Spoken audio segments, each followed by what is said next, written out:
Dans le livre de la Genèse, chapitre 6, l'humanité s'était répandue sur terre et les fils de Dieu avaient pris des femmes parmi les filles des hommes, car ils les trouvaient belles.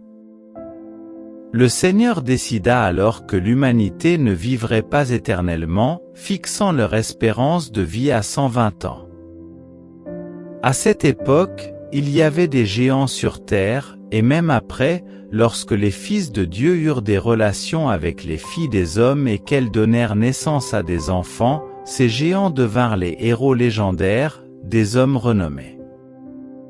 Face à la croissance du mal et de la violence parmi les hommes, Dieu décida de détruire la terre et toutes ses créatures, à l'exception de Noé et de sa famille. Dieu ordonna à Noé de construire une arche selon des dimensions spécifiques, pour sauver un couple de chaque espèce animale. Noé obéit scrupuleusement à cet ordre divin. Dans le chapitre 7, le déluge annoncé par Dieu commença, les eaux couvrant la terre pendant 40 jours et 40 nuits. Noé et sa famille, ainsi que les animaux, entrèrent dans l'arche, deux par deux, selon les instructions divines. Les eaux du déluge persistèrent pendant de nombreux jours, mais Noé et ceux qui étaient avec lui furent préservés par l'alliance que Dieu avait établie avec lui. Les mâles et les femelles de chaque espèce entrèrent dans l'arche selon ce que Dieu avait ordonné à Noé de faire. Alors, le Seigneur ferma la porte de l'arche du déluge. Pendant 40 jours, les eaux montèrent, soulevant l'arche qui commença à flotter. L'eau montait, et l'arche flottait sur elle. Les eaux montèrent si haut qu'elles recouvrirent toutes les montagnes les plus hautes de la terre, puis elles montèrent encore de 7 mètres. Toutes les créatures vivantes sur terre périrent, les oiseaux, les animaux domestiques, les animaux sauvages, les créatures rampantes et les humains. Tout ce qui avait une vie expira, sauf ceux qui étaient dans l'arche avec Noé.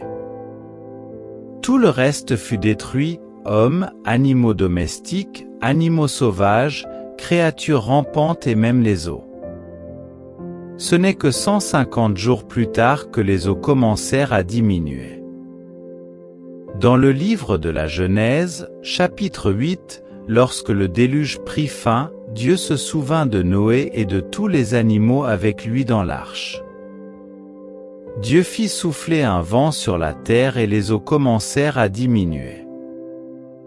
Les sources de l'océan et les cieux fermés cessèrent de pleuvoir, et après 150 jours, les eaux commencèrent à se retirer petit à petit.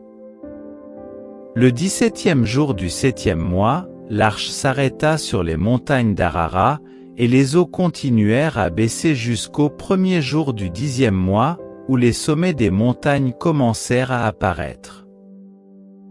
Au bout de 40 jours, Noé ouvrit la fenêtre qu'il avait faite dans l'arche et lâcha un corbeau, puis une colombe pour vérifier si la terre était sèche.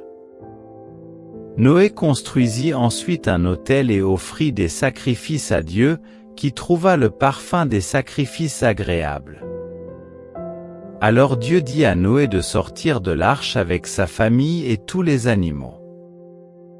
Ils se dispersèrent sur la terre, et Dieu établit une alliance avec Noé, promettant de ne plus jamais détruire la terre par un déluge. Inscrivez-vous à la chaîne et activez la cloche pour ne pas manquer les prochaines vidéos.